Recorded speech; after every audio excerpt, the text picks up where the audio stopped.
I got my bachelor's and master's degree at UC Davis, where I worked with Mr. London here at the Center for Regional Change.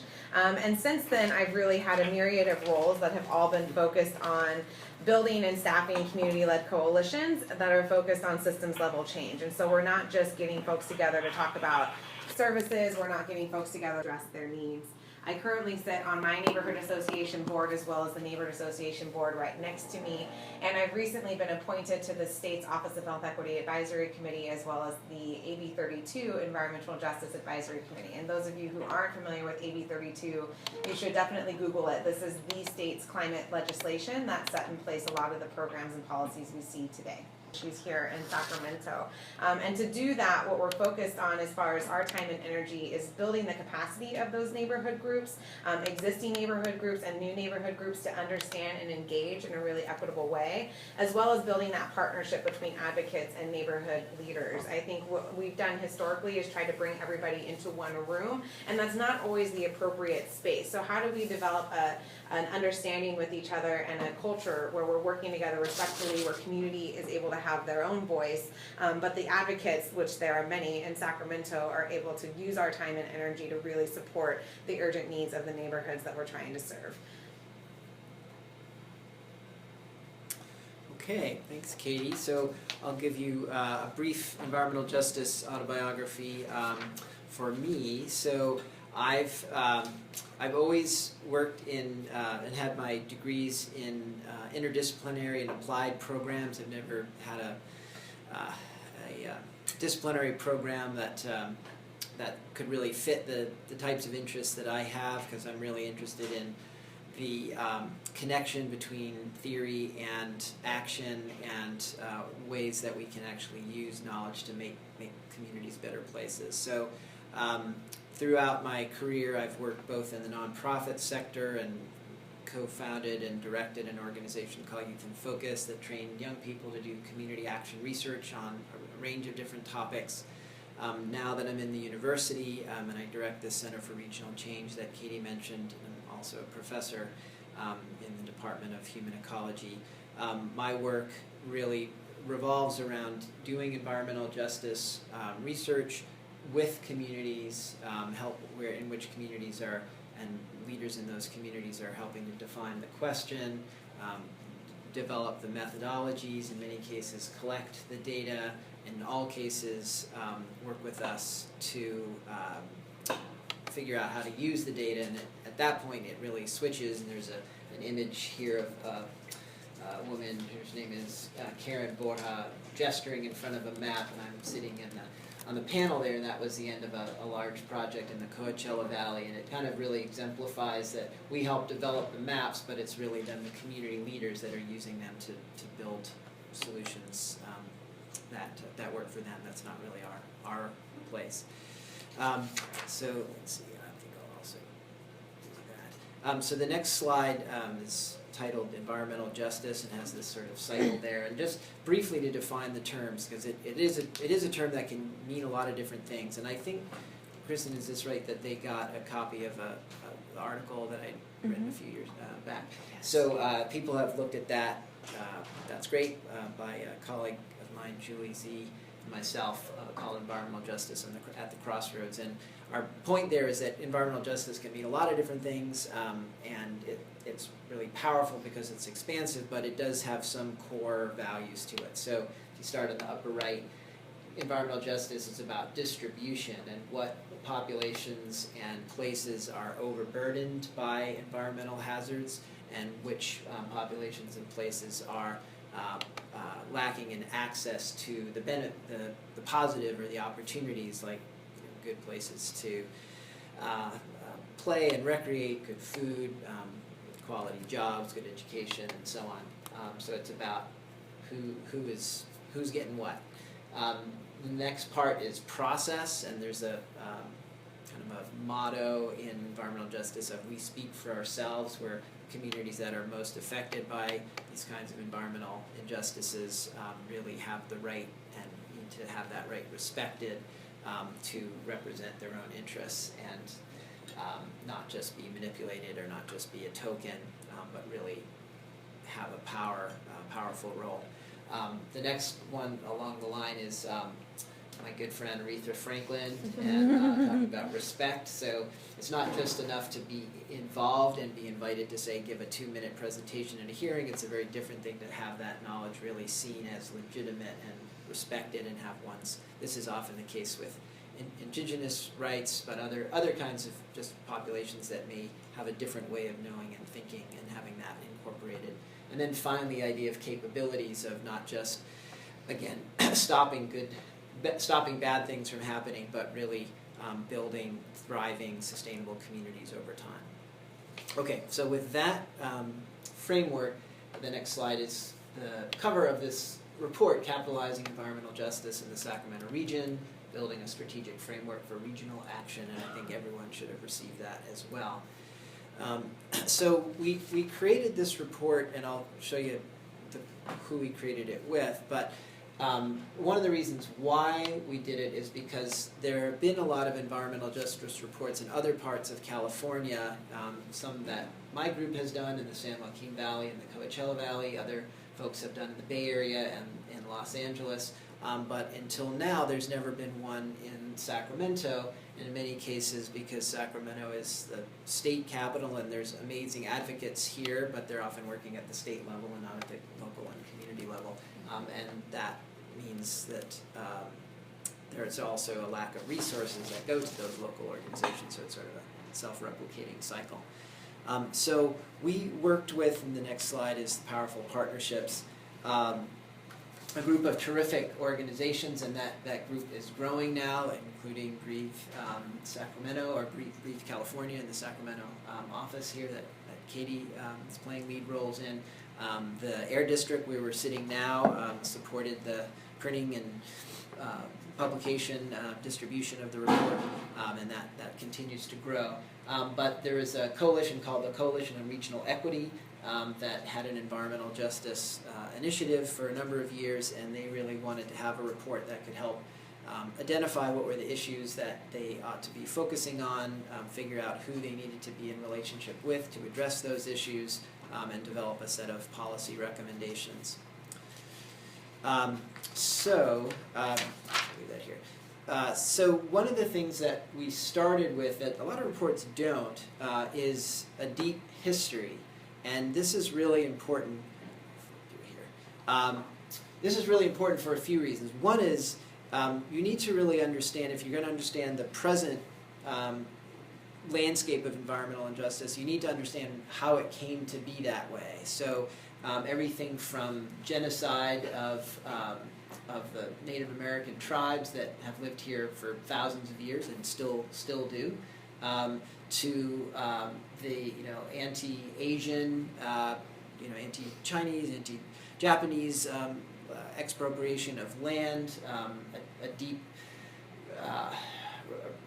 as Katie was mentioning, historical structural racism, and then moving through to the urban renewal, and some people call it Negro removal, but the displacement of populations that have lived, again, here for generations, and moved from, for example, the downtown, which is now the Capitol Mall, that was once a thriving Japantown and Chinatown, and moved to communities in the city where there were no racial covenants, whereas places like Land Park and East Sacramento, literally until the 60s in some cases, had language in the deeds that restricted sale to non-Caucasians. So the places with the lack of those covenants were places like Meadowview and Oak Park, and so that's one of the reasons why the landscape of Sacramento looks the way it does in terms of its racial and ethnic profile. So we can look at environmental justice legacies slightly more, a more contemporary basis. So this next slide, environmental historical legacies, looks at Aerojet, and Aerojet was part of the military-industrial complex, was one of the key industries that really built the economy for Sacramento, and it also was one of the key industries that polluted massive swaths of East Sacramento and even into the American River, imperiling hundreds of thousands, if not hundreds of thousands of residents. And it was very difficult to fight against this because they were really the powers that be, and the political structure was really built around them, so much so that this really visceral kind of description from a water quality control board engineer that says that the people in this Rancho Cordova area drank rocket fuel, essentially, in their drinking water. So we worked with, as I mentioned, a range of different organizations, and for a while, and it still continues in some form today, this Sacramento Environmental Justice Working Group with a number of different organizations and thematic areas, and it has a pretty good definition of environmental justice on the right side of that slide, and for time's sake I won't go through all of them. I will mention that, and Katie can talk about this now, but there's new coalitions that are forming that she's playing leadership roles on, Sacramento Action Project, that again we can talk a little bit more about. But it's really important to us, again, to be working in coalition with these organizations. So some of the things that we did to pull this report together. So we used a number of different mapping techniques. I'll talk a little bit, probably just very, very briefly about them, using a state tool called the California EnviroScreen, Cal EnviroScreen, which you should check out if you haven't been on their website before. But a lot of those data, or all of those data that they use are statewide data, and we wanted to create a more regionally focused analysis so leaders here in the 6-county Sacramento region could use this to focus their energy and attention on the disadvantaged places here and not have to worry how those stacked up against Los Angeles or the Bay Area, the Central Valley. So one of the themes that we highlighted is the ways in which environmental justice is not just an urban issue but also a rural issue. So you've got, again, issues of Native American tribes and their expropriation from the land and pollution of a lot of their areas, but also the ways in which there's really a renaissance. In the lower left corner is Chairman Marshall McKay of the Winnemem-Wintu Nation. I'm sorry, not the Winnemem Nation, the Yojidahi Wintu Nation in Cape Bay Valley. That's really leading a whole cultural and environmental renaissance of the tribe. And the upper left is farm worker housing, LEED certified farm worker housing by Mutual Housing, California. And on the right, farmers in a full belly farm, in an organic family farm, as really an alternative to the more industrial, heavy pesticide input kinds of agriculture and the rural-urban connection strategy. So rural areas both as places of problems and innovation. There's a lot of work, and probably a lot of people are familiar with food justice, and some of the critiques of a lot of the foodie movement as being a more elite, generally white phenomenon, but there's a whole other level that's pre-existed that contemporary food movement by people of color, immigrant groups, and others. There are groups like Israel Family Farm and others that have come together for some really great victories on urban agriculture ordinance. Again, Katie could speak more to that, having been more directly involved. Another major issue that we highlight in the report is the issue of vacant spaces and brownfields. These are two maps that were created by a colleague of mine, Mary Catanasso, at UC Davis, but she looked at using Landsat imagery and actual on-site analyses, looking at all the vacant spaces in the city of Sacramento and some into the county. They're outlined in red, and you can see on a number of blocks there's a lot of those spaces. So these are places that are really, in some cases, sites of criminal activity and illegal dumping, and really cut against the pride and vitality in these neighborhoods. But there are also opportunities to put on new gardens, to have new economic development, enterprises come in.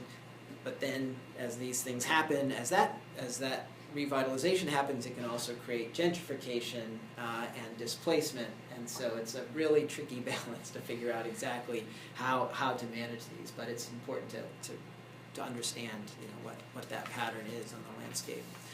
Another really important element of environmental justice, in addition to focusing on all the problems, is to celebrate when there are victories. So this is a title of a book by Marshall Gans about the UFW, Sometimes David Wins, like the David and Goliath story. And in this case, a really broad-based coalition of neighborhood activists and legal advocates and researchers came together to resist and ultimately prevail in preventing a huge gas storage facility that would have put essentially, it's not really a bomb, but massive stores of natural gas under a low-income community of color, immigrant community in the Avondale, Glen Elder neighborhood. And they fought it through the Public Utilities Commission and eventually won. So I mentioned already the Cal-Enviro screen and its use now being used in a number of different ways, but one is to allocate funds from the cap and trade revenues that Katie mentioned in AB 32, and there's another bill called SB 535 that requires that 25% of those cap and trade revenues be allocated to the most disadvantaged communities as identified by Cal-Enviro screen. So this slide shows what that looks like in the Sacramento area, and you can see sort of the North Sacramento, Del Paso Heights, South Sacramento, and then an actual massive swath of the California Bay Delta as well. So this is the next slide shows the Cal-Enviro screen overall scores, and you can see in red the areas that are the highest scores, that is to say the most overburdened by environmental issues, as well as communities that have the highest degree of social vulnerability, so lower income, less English fluency, segregated, well, there's a long story about why Cal-Enviro screen actually doesn't include race, which I won't go into right now, but in any case, it doesn't, but it has a lot of proxy for, based on other measures, particularly income. In any case, you see the red in sort of the swath from downtown going into the Delta. Some of the most vulnerable communities in the whole state are actually in West Sacramento. And then when we look at some of the specific indicators like particulate matter, you see kind of the south part of the region in southern Yolo County and Sacramento County. A lot of that is focused around the I-5 and 99 corridors, because that particulate matter comes out of truck tailpipes as well as agricultural uses. Cleanup sites is a little patchier. You see in that case some up the 80 corridor in and around Auburn and Roseville and Rockland, Rancho Cordova, as well as up in the Yuba City, Marysville area. Looking at drinking water contamination, it's pretty amazing. The map is almost all red, and that's sort of an issue that is sometimes not looked at as carefully in this region, but because of a variety of different reasons, which I don't have time to get into, a lot of communities, particularly smaller rural communities that are not on the big municipal water supplies, have really significant drinking water problems based on arsenic and nitrates and chromium-6, amongst other contaminants. Pesticide use is quite heavy, particularly in the north and western parts of the region, and you've got that as an issue as an occupational health issue, the farm workers themselves dealing with these kinds of poisons, but also the communities and neighborhoods that live in and around the farm fields are affected by pesticide drift, pesticide intrusion into drinking water, often in and around schools and other sensitive sites.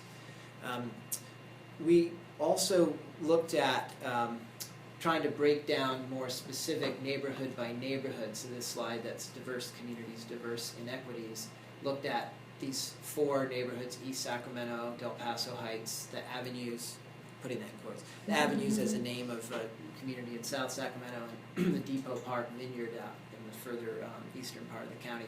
And for time, I won't go through all of it in detail at all, but you can just see that there's a huge variety of levels of contamination as you go across the neighborhoods, and in general, communities of color and lower income communities are saddled by higher levels of environmental contaminants. People have been working, and I think a lot of people in this room and on the call as well, on issues of climate change and climate justice. There's issues about heat islands. The lower left images show in red areas that have much higher land temperature, and that's based on impervious surface and lack of the urban tree canopy. So there's some really great work happening by Urban Sacramento Tree Foundation in tree planting in disadvantaged communities, a lot of popular mobilization on climate and related issues. That is an important part of the movement. Moving now to the recommendations. Again, I want to do this briefly here, but you have the report. But we highlight a range of actions that public agencies ought to take, and a major set of these recommendations is to use tools like the one we created, and Cal EnviroScreen, to highlight the places that need special attention, regulatory attention, investments, positive investments, as well as public participation, engagement. Really try to do everything that's possible to engage with the communities in those areas, and as active partners, as they know their conditions best in many cases, and they certainly know what solutions are going to be best there. There's a whole range of recommendations for foundations, and one idea, and it's based on the fact that the Sacramento region is so underfunded in terms of support for environmental justice groups, is to create a Sacramento Region Environmental Justice Fund, which could bring funds from multiple statewide and national foundations to really create a more coordinated strategy and build the capacity in a long-term, sustainable way for an EJ movement here, as has been done to some degree in other regions of the state. For community and regional organizations, we recognize that a lot of these issues are felt in neighborhoods, but that the drivers that are creating these are regional in scope, and that a lot of the policies play out at a regional level. For the organizations here to consider building regional coalitions, the regions can be defined, and Katie and I are in a number of different public conversations about how big that region could be, and if there really is the capacity to take on a 6-county regional movement. That's probably not the case at this point, but there is, I think, the capacity to certainly work at the citywide scale and county and potentially beyond that. But those are some of the questions of scale that all movements have to deal with. And then there's a couple last ones. There's a new system called IVAN, Identifying Violations Affecting Neighborhoods. It's another really great online website that's up now in a number of different regions of the state. It doesn't include Sacramento, but there's efforts to create a Sacramento version of that. And that will be rolling out this spring. Okay. And then, again, all my slides I'm saying, I can't go into detail on this, but just wanted to say that this is an example of work that we did in the San Joaquin Valley, but just as a model that's really important, it's in addition to doing the mapping work at the 30,000 foot level, as I mentioned, it's also really important to bring that down to the local level where people live. So this was a project that we did where we trained intermediary groups that then work with very grassroots organizations to mark on big aerial maps the places that didn't show up in all those secondary data sets from the Cal EPA and Department of Toxic Substance Control and other sites. And then we put that into a GIS map, and then community groups use that map to fight, in this case, against a really noxious rendering plant in West Sacramento. Okay, so I'm going to now turn it back to Katie, who will talk about what this all means and how you can actually put it into action in the work that you are doing. Yeah, so there are some general, like Jonathon said, I mean, environmental justice is going to look very different in each community that you work in, but there are some general principles that we've learned over the years that feel like they are effective enough that they can be translated out to a larger scale. I mean, and the first is obviously is the most obvious. To go where the people are. I can't tell you, just recently someone from Sacramento County, and I won't say who, was trying to get input on a new pedestrian bridge that they knew had a lot of problems, so they held a community meeting and nobody came. So what he did is he moved all of his maps and all of his displays to the entrance of that pedestrian bridge after school got out, and got hundreds of people walking by him to say, oh yeah, we'd like this, we'd like that. And that, I mean, it cost less money and it was much more effective way to reach. So to be creative about how we conduct these meetings, and to be really cognizant of, if all of our meetings are happening in a certain location, if we're only seeing certain people at those meetings, what can be done to bring in those additional communities. The second point is to really build a timeline and a budget that allows for meaningful feedback. We're dealing with this issue right now at the California Air Resources Board, where they say, yeah, we're going to do the scoping plan, it's going to dictate climate policy for the next 15 years, and we're going to finish it in September.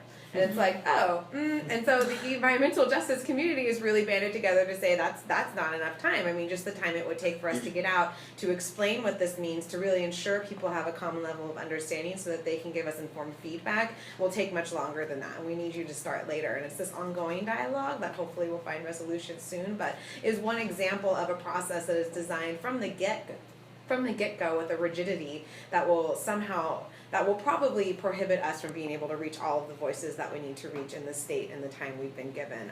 So the degree to which you can allow that time and to allow the money, it does cost money, to go out to 10 neighborhood association meetings instead of having one public meeting, and the degree to which you can do those meetings before you start drafting plans, before you start drafting ideas, so that that feedback is incorporated so people can see that feedback, and to really make sure that you're creating that communication system so that they stay informed. I can't tell you how many communities I go into where people say, yeah, people asked us this question 5 years ago and we never heard back from them. How do we know that you're going to be any different? And when I show back up in a month or two, they're continuously surprised, like, oh, you came back, we didn't think you'd come back. And so we can really start to repair that relationship, because that relationship building is what's going to make it better next time you go out, and to continue to provide opportunities to be involved in other decisions. Don't just say, cool, we got your input, we take it from here, but maybe they want to talk with their supervisor about it. Maybe it would help you if they talk to their supervisor about it. So how do we keep people engaged and allow that to be a part of the process? And so that's my first really reflection when I think about things that we've learned from these processes, is that it does take time and money. I am continually surprised by these large organizations that'll say, oh, well, you know all the neighborhoods in Sacramento, Katie, so go get the word out about what we're doing right now. And I'm like, that's actually, that means I'm going to 20 different meetings and spending at least 2 or 3 hours at each meeting and prepping the materials and following back up with people. That's not really a way to show your respect for what needs to be done. If you really respect the outreach, you're going to dedicate resources to making sure that it's done well and that you're partnering with the appropriate people to do that. The second part is that it's really the duty of public office, and I can't stress this enough. I think government and decision making has just strewn away from, we've gotten really stuck in the process and in the requirements and in the regulations and in the laws, and we've forgotten that the job is to represent the public. This is supposed to be government by the people, for the people, and in a lot of cases, we'll go to public meetings and nobody's there who doesn't speak English, and nobody's there who is from these different neighborhoods, but the process continues, and nobody's really putting a stop in that to say, wait a minute, this is our job. If we're only hearing from people who speak English in Sacramento, that means we're missing out on the people who speak the 44 other languages in our city, and that means that we haven't done our job. So how do we make sure that we honor that responsibility and dedicate the resources to make that happen? The third point is that it does need to be an ongoing relationship. People want to know what happened. We know these things don't happen overnight, and when you build that relationship, people can trust you, that you're not just coming out for input so you can go get funding and then leave us out of it. So you did the bike lane that I asked you for, and now you're going to come back to me and ask me about your bicycle master plan, and I'm going to go to that meeting because I've seen that you've done it, and I know you now, City of Sacramento, and so I'm going to come back. But we're not really invested in that, and I think that Like for instance, I go to a lot of neighborhood association meetings in these EJ communities where the local elected officials aren't there and their staff isn't there. And I think, man, and then when you come to us and you say, hey, I've got this update, I want you to do this march with me, it's like, well, you haven't really been around and I don't think I'm going to. So that trust and that relationship is really critical. And that the buy-in and the data that you'll collect when you build that relationship is going to make for a more successful project. Increasingly at the state level, they're starting to put more of an emphasis on demonstrated community engagement. And so the more we invest in this, the more opportunities are going to arise for funding. And also the more we'll make sure that we're doing something that actually makes sense for the people we're serving.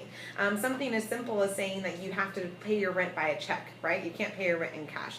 Seems like it's a pretty unbiased policy, but when you look at the unbanked population in Sacramento, when you look at where they live, you have a high rate of people getting robbed as they walk over the pedestrian bridges on Fruit Ridge Road to the only bank because people know they're carrying cash on them because they don't have a bank account where they're getting direct deposits.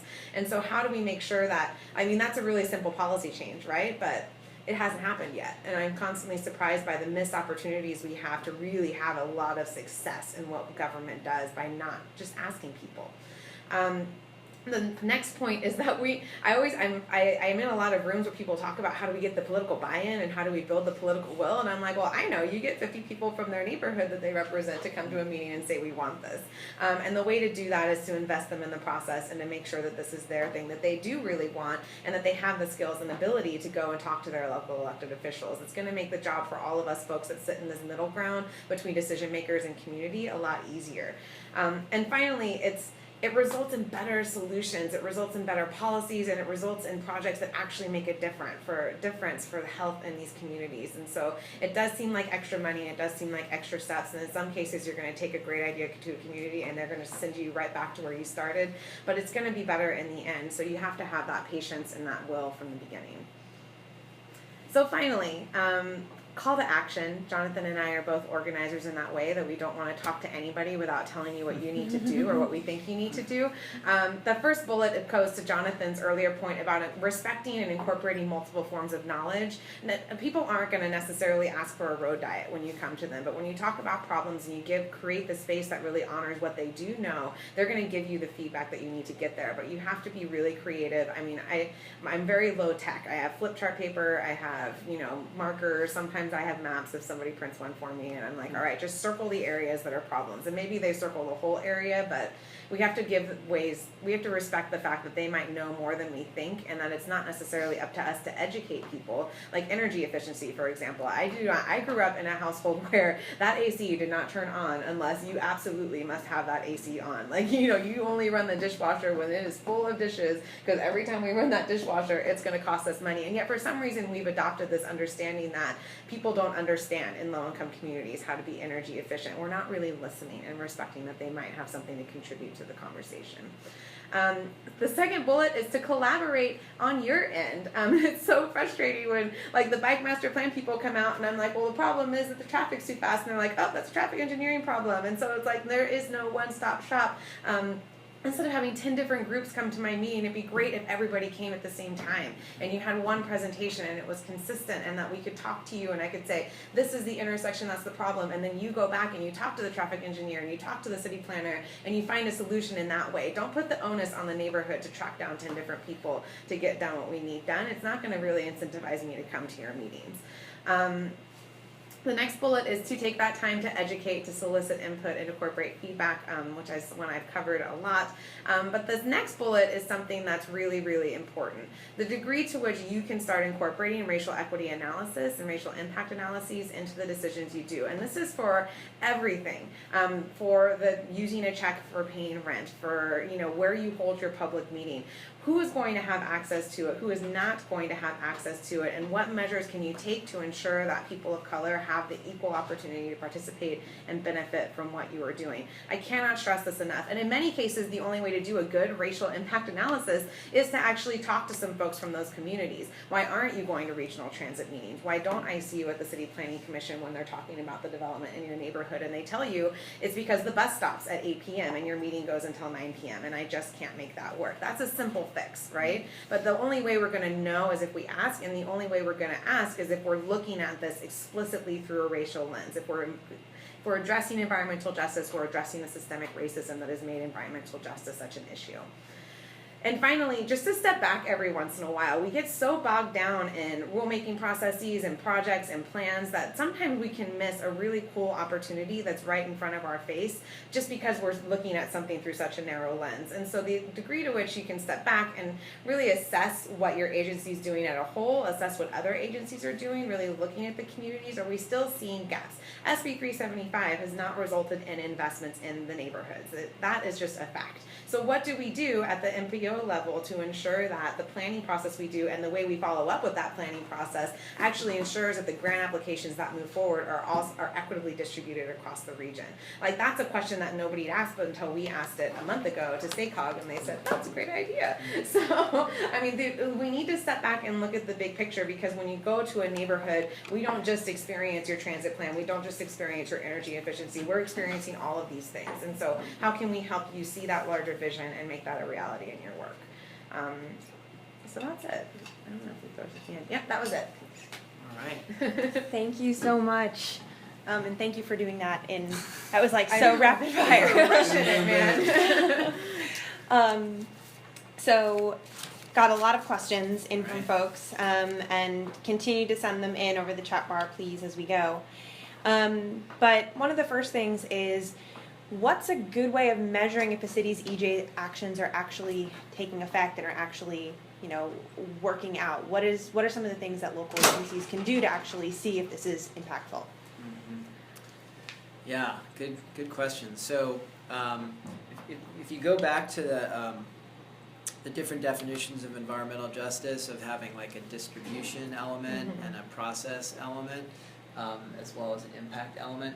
So one measure is, are you getting the right people in the room, and are they engaged in meaningful ways? Have you set up an environmentally just process?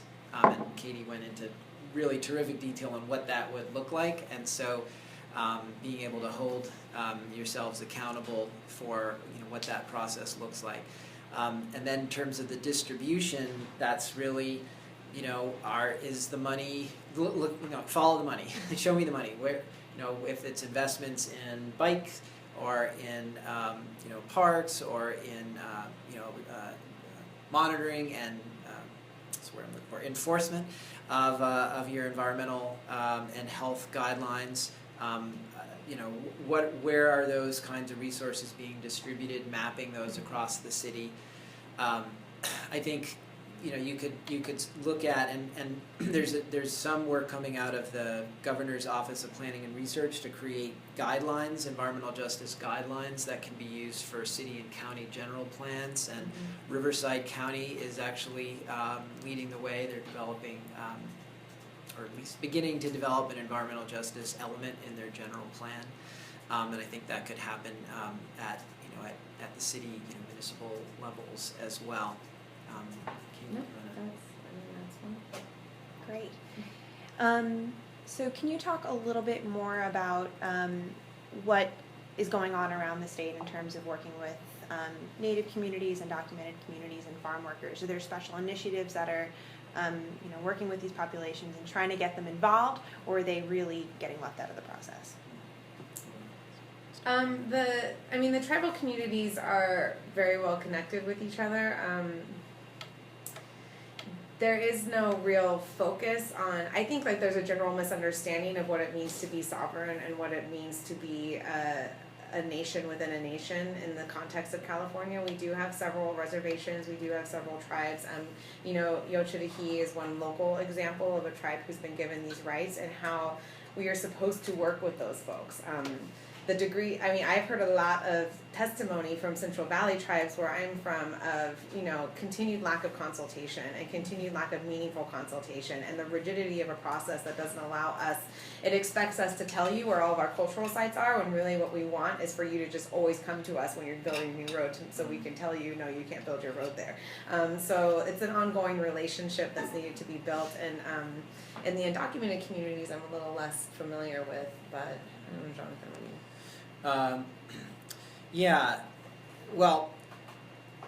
So I guess what I'd say is on the with farm worker rights and in farm worker-oriented environmental justice that often has very strong or large percentages of undocumented immigrants. There's definitely a lot of action. So there are groups like the Californians for Pesticide Control, Pesticide Reform. Yeah, sorry, that's the State Department of Department of Pesticide Regulation. In any case, they're doing some really interesting work. They've got some wins on creating spray buffers around schools and communities, because that pesticide drift is a major health concern, and there's been research that's actually shown correlations between maternal exposures to pesticides and autism in offspring, which is fairly terrifying. So there's been efforts to be able to use that kind of research to create these kind of greater spray buffers, as well as just greater regulation on pesticides. And there's some interesting work around the SB 535 to get cap and trade revenues into smaller rural communities that are often inhabited by farm workers and other immigrant communities. So there's a lot of possibility there, but a lot of work to be done. If any of you have questions as well, just interrupt. So for one of the questions that came up is when it's already really difficult to convince stakeholders that environmental issues really need to be a priority, how do you then even further convince your stakeholders that environmental justice needs to be a priority above that? I think the racial lens is really important. I mean, we, like, as a nation have really adopted this motto of, like, we're all equal and everybody's equal opportunity, and isn't it lovely? And when you can come forward and say, actually, no, most of the bus routes that you're slating to decrease regional transit actually are in communities of color, and here are the demographics, and here's the impact that we know is happening for their job access and educational access and all of those things. When you name that dynamic, it becomes really, really hard for people to continue to not listen, because then they're playing into a narrative that doesn't fit with their values, right? So you got to name race, you have to name equity as the issue. And Jonathon and I were just talking about this yesterday, to really catalyze some of those folks into action, because nobody wants to think that. I mean, I grew up in Kern County. I mean, we were Tea Party Central. Nobody there thinks environmentalism is a thing. But when I talk about stuff that's really, well, you have to speak to folks in ways that their values reflect, right? Like, people like to think that, oh, well, if somebody got hit crossing the street, then that means that they shouldn't have been crossing the street. And so how do I help that person understand that, if the cars are moving so quickly, though, and if we're trying to get to the grocery store, how much more sense would it make to have that guy walked a mile north to the only crosswalk and then cross and walk a mile south? I mean, would you do that? And they say no. I'm like, okay, well, then do you understand why he did? So you have to really appeal to people's values. And I think in all cases, being able to point to numbers, and that's where the Enviro screen is so important, being able to look at that on a map and to say, look, you can't deny that North Sacramento and South Sacramento have a higher level of disparities than any other part of the city. You just can't.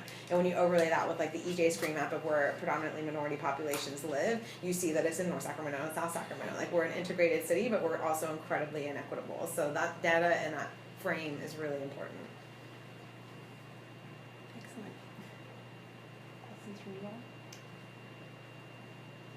I'm Okay. still formulating one. Still No, asking it. I have a ton to pull from. Okay, great.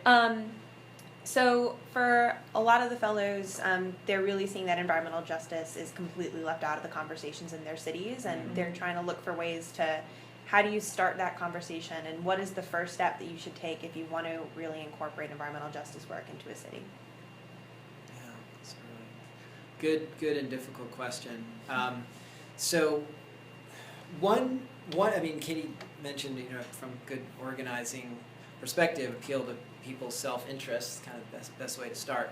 So there's money in it, and that SB 535 is, it's in the hundreds of millions. It will, as cap and trade revenues go up, approach $1 billion.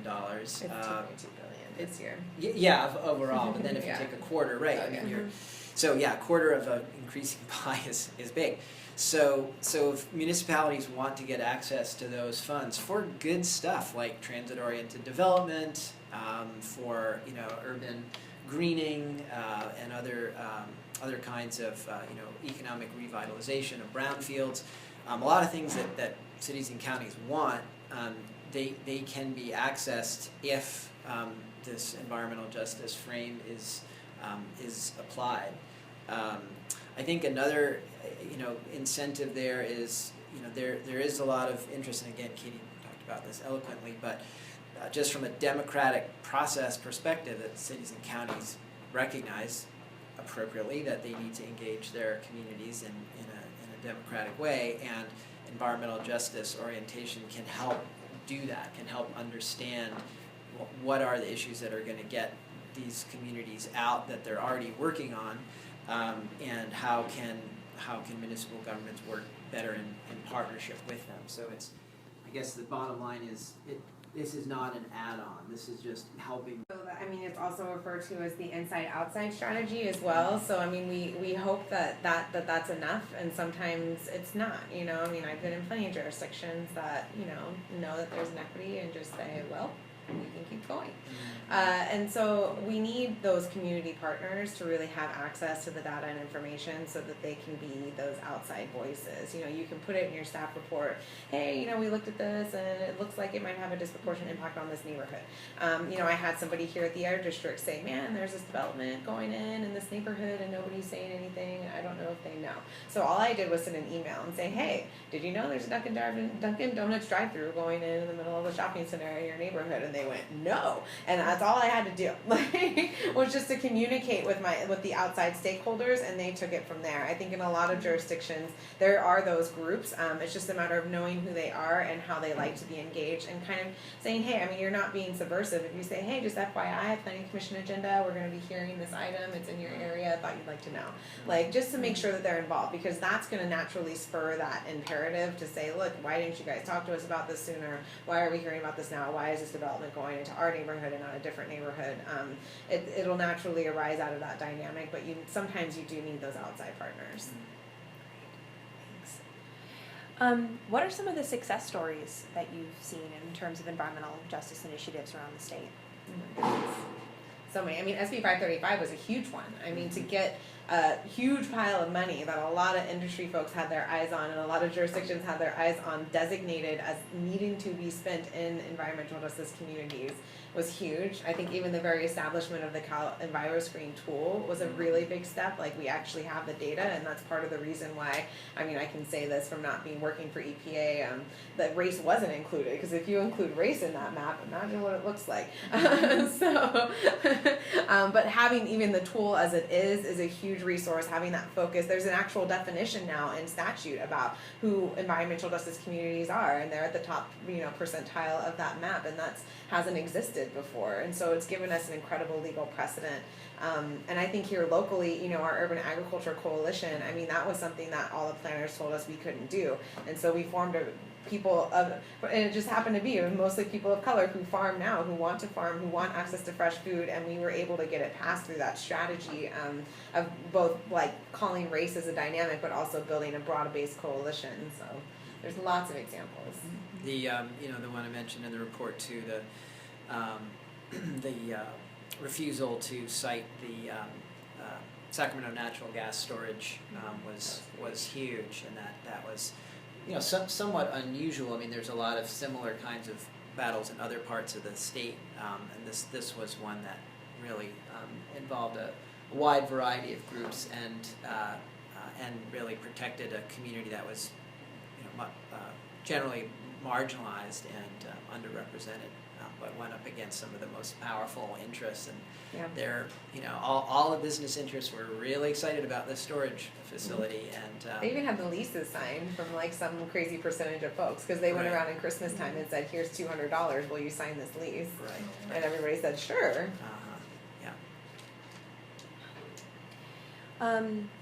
So we have a lot of fellows in urban areas, but then also a lot of folks who are in non-urban areas, particularly in the Sierras. And you talked a little bit about the difference between urban and rural communities, but what are the specific dichotomies that folks in these non-urban areas should be looking for when they're doing their work, and what are some of the things that they need to take into consideration more so than the urban folks? Well, one thing is that, again, we're going back to this tool, but Cal EnviroScreen unfortunately does not do a good job in the mountain forest communities, partly because a number of the issues are pretty good there. Air quality generally is better, at least certainly on the eastern slope. Western slope, ozone does a pretty nice job crawling up the hill. Even if you can't see it, it's the ozone levels actually are problematic there. But nonetheless, overall, the tool doesn't show those as red highlighted areas. So there's a there's a need to be able to create more locally specific analyses. There's some, I think, really important work that's happening, and often literally under the cover of the trees, but there's a lot of immigrant communities doing forest work, working in a little timber industry as well as with non-timber forest products that are in many cases affected by herbicides and pesticides in these areas. Certainly a lot of Native American communities that are dealing with loss of sacred sites, loss of subsistence resources, whether that's fish or more cultural materials for basket weaving, places for ceremonies. The proposed raising of the Shasta Dam would flood out some of the few remaining unsubmerged sites of the Winnemem-Wintu Nation, and there's some really important work that's been happening there by the nation itself, as well as allies like Environmental Justice Coalition for Water and others. So I think, so I think there's a wide range of issues, but it's, they're dispersed communities, so there's a different kind of organizing strategy that's needed that you don't have in the denser areas. And that's what I was thinking, because I always think of like the Kern River Tubal Talabals, who literally the folks have to drive down the road from their reservation to the roadside emergency phone if they ever have to call 911. There's no phone connection, there's no internet connection, there is no cell reception. So to get the creativeness, you think about where folks go now, because obviously you in rural areas can't be expected to drive out to everybody's house and be like, hey, what's going on? But are people going, like, where are the local schools? Are they homeschooling or are they going to local schools? What's the newspaper distribution rate look like in those communities? Can we get to them through a front page, advertisement that says, hey, we're having this public meeting and it concerns you?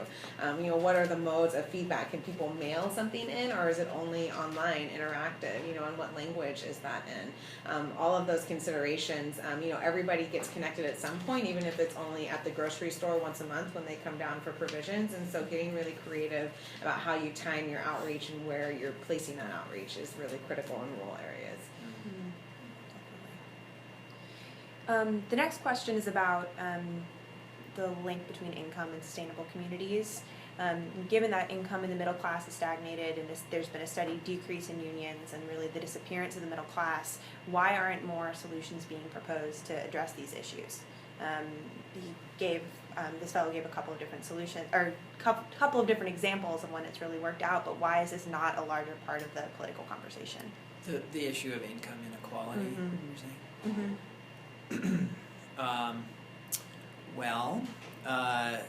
We could ask Bernie Sanders that. There's a long history of we're concerned about using the term race here, and there's also just a long history in this country of being very afraid of workers' movements and union movements, and as you said, kind of a concerted effort to crush organized labor and so on. So it's not by lack of trying that there's not that kind of poor people's movement or class-based movement. There's been a very active, efforts to destroy those. But that said, I think there's some really interesting opportunities for alliances between working class white communities and communities of color, and when they start to see that there actually are common interests there, that can be really powerful, and I do think that's important, and that's some of the work I'm sure that some of the fellows are doing up in the Sierra, for example, or some on the northwest coast.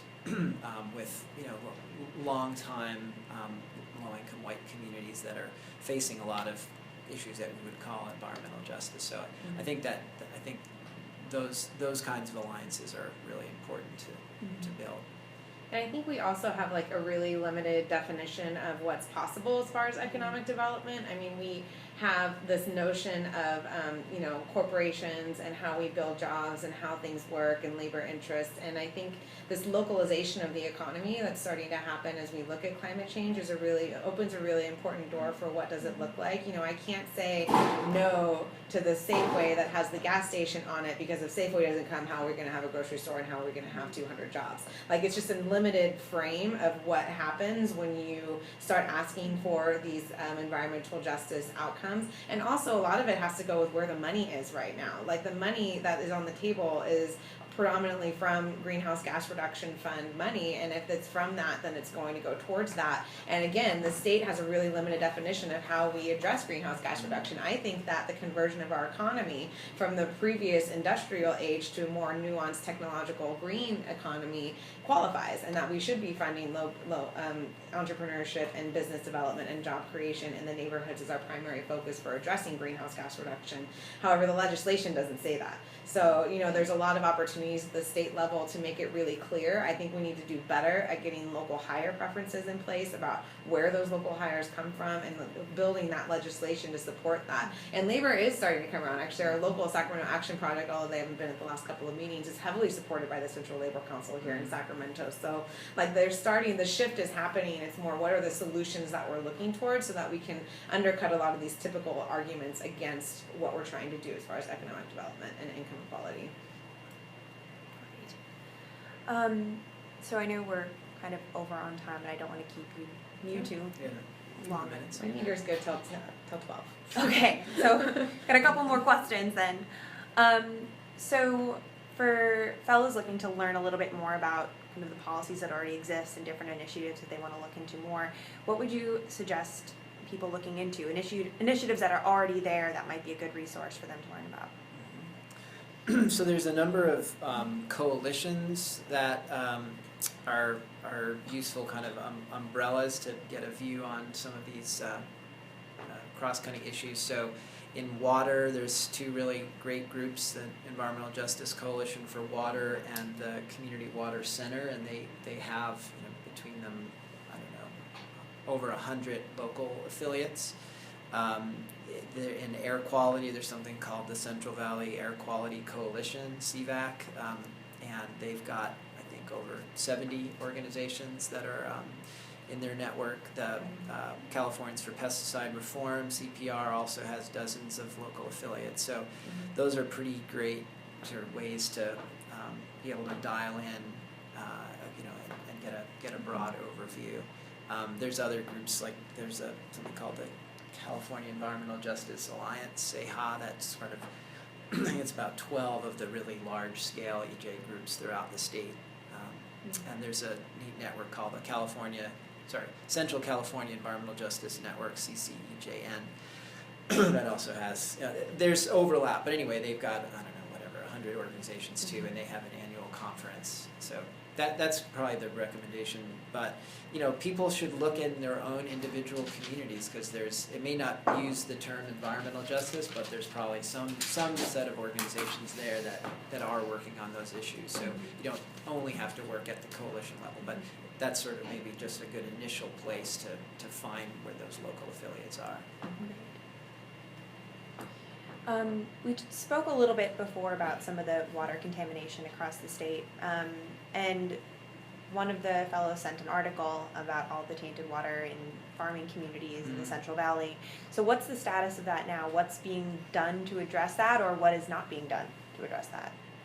There's some really neat work happening. So there's something called that's through the Department of Water Resources and Water Quality Control Board, called Integrated Regional Water Management Program, IRWIM. So there's like a dozen IRWIMs across the state, and there's a major one in the Kings River watershed in the Central Valley. So that's really directing significant resources to, as part of IRWIM, to disadvantaged communities. Some of that is defined by EnviroScreen, and then they also use a couple other simpler metrics. But they're looking to allocate funds from the Prop 1, from the water bond, from new groundwater legislation, drought, relief that are in some cases, or to some large degree, because of these EJ water coalitions, have put these issues of drinking water on the map. Literally, there's the human right to water that was legislation signed last year or 2 years ago, a couple of years ago. So anyway, so drinking water contamination is really that's a major victory, really, that it's become so high profile and so well resourced now. It doesn't mean that the communities are doing better, but it does mean that there's a lot of activity that over time hopefully will actually have these positive benefits.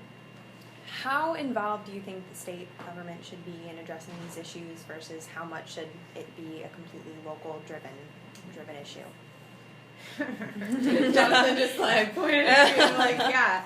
The state has to be involved in these issues, and it also has to be a locally driven discussion. I think without the ground truthing of what's happening at the state level, I've been in workshops recently where they're like, oh, SB 375, check land use is solved. It's like, whoa.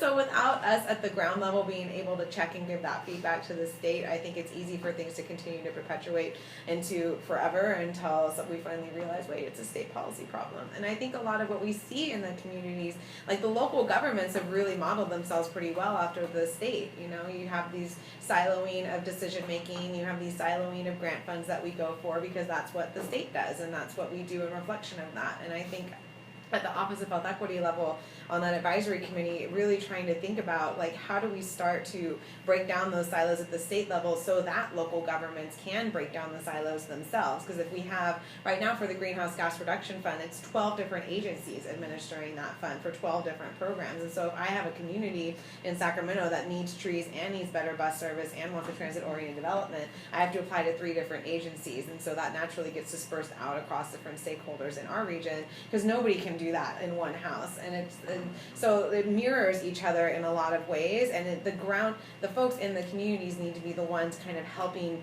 bring those ideas forward and bring those deficiencies forward to put that pressure. And it would need communities across the state to put that pressure on the state because they're not going to, I mean, it's not like this is anything new, you know, it's not like we don't know that this is the right thing to do, but how we get it done is by building that inside-outside strategy. And you're, in terms of the inside, Katie, I mean, you're on, as you mentioned, the Department of Public Health, Health Equity Advisory, but then also the EJAG for the Air Resources Board. Mm-hmm. It seems like that's, you're, being able to have some real impact at that state level, hopefully. To be seen, yeah. And then you have, the Office of Health Equity had this great suite of policies. When you read their strategic plan, which they just released over the summer, when you read the narrative, they're talking about universal preschool and housing access and what we do with folks who end up incarcerated and how we help them stay out of that and mental health efficiencies. But then you get to the strategic part of the plan and it's like, well, we're going to educate our staff and we're going to hold more meetings, we're going to collect more data. And there was this big gap there, but then you realize it couldn't go through because the Department of Finance reviews it, and if there's any promise potentially of more state funds, they nix the policy proposal altogether. And so how do then we as advisory committee members build the outside support for the state to take what this report says, even though it's not the strategic findings, and implement it? Is still something I'm trying to figure out because we're a big animal at the state level, and even for something as nuanced as an air quality scoping plan, it turns into this major time suck, and we need more people to be invested in this, and we need to be working in better coalition with each other because we're outgunned. We're outnumbered and outgunned in many different ways when we're trying to do this inside-outside strategy on these committees. There's just too much to get done. So if even any one of you on this call is now thinking hey, I'll help, I consider my time well spent. One more thing, it's not on that topic, but exactly, but in terms of resources that the CivicSpark fellows can use. So at this point, we've got the Sacramento report. There's another one that we did a number of years ago, 3 years ago, I guess now, in the San Joaquin Valley, land of risk, land of opportunity.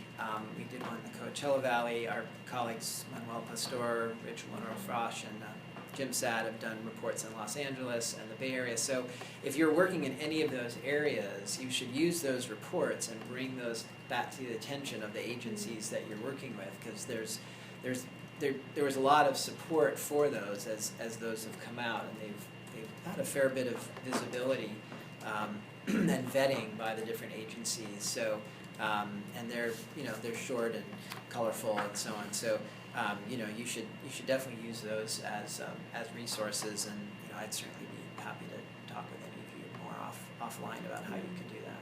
And I mean, thinking of existing civil rights protections, like going back to the earlier question of how do we get our local government to listen, like Title VI is a thing for transit. Like you can't disproportionately, not only can you disproportionately cut service in a community of color, but you can't overly favor a community that is not identified as predominantly community of color. Like there are these tools in your toolbox that you can bring up to your supervisors and bring up to your elected officials and say, hey, I'm worried we're opening ourselves up to potential litigation because we're violating these civil rights protections. And what does that then look like? So there's ways to sort of scare the EJ into some folks. So just to keep those in mind, what that would look like for your individual sector, because I can guarantee that almost every sector you're in has some form of that anti-discrimination civil rights protection law. Right. HUD has their new equity and fair housing policies, and that's a major hammer on local jurisdictions, and that has strong environmental justice elements to it. So that's sort of part of the portfolio that groups can access. Excellent. This should probably be my last one. Your last question. Okay. So how optimistic are you about solving all of the EJ problems that exist, or I'll leave it at that, when they can in so many ways be considered symptoms of a larger, more ingrained social issues that we have going on? I'm incredibly optimistic. I think the conversation we're having at the state level, at the environmental justice world, is that we're letting ourselves get sucked into these smaller fights at a jurisdictional level when the true culprit lies at a much higher scale. And so you're starting to see increasingly neighborhood associations and community groups scaling up their work to really try to figure out why is this? I can yell at the Air District all day about their greenhouse gas reduction fund process, but if the problem is at ARB, let's talk to ARB. And so you're starting to see that scaling up because we only have so many resources. It's hard to say no, don't. I mean, I'm not saying leave the rendering plant project in West Fresno alone, but we need to be more strategic as a movement, and I think we're starting to build that capacity internally, and we're building the awareness. Like, more folks in our state know that what environmental justice means. They understand that there's disparities at play, and maybe they think they can't do anything or not, but at least that awareness is there. Like, there's more potential now to have a constitutional convention and to say, all right, state of California, we need to fundamentally reform how we structure how we do things because we're continuing to perpetuate inequity. Like, the type of scale of things is what people are starting to talk about, which is really exciting because we're realizing it's that upstream, downstream approach. Like, I can keep, pulling trash out of the river, but if I never go up the river and stop whoever's putting trash in the river from doing it in the first place, then I'm just going to continue to wear myself to the bone. And more advocates are starting to shift that frame for themselves. So I'm very optimistic that we can move the needle. I don't know when, but hopefully in our lifetimes. Yeah, I'd agree. Yeah, I mean, and I'm optimistic to the extent that we've got leaders like Katie who are working, as she's saying, from local to state levels. We've got these coalitions that are increasingly powerful, that are really having impact at the legislative level, and hopefully CivicSpark fellows who are going to have the EJ spark lit in them to fight the good fight, integrate that into the work that you're doing of all kinds, whether it's climate change or high-speed rail or urban greening and so on. There's a part of this that you can take on. No one can take on all of it, but there's something for everyone to take on. Great. Well, thank you both so much for coming, dealing with all of our technological issues, but then staying late and answering so many questions. So really, thank you a lot.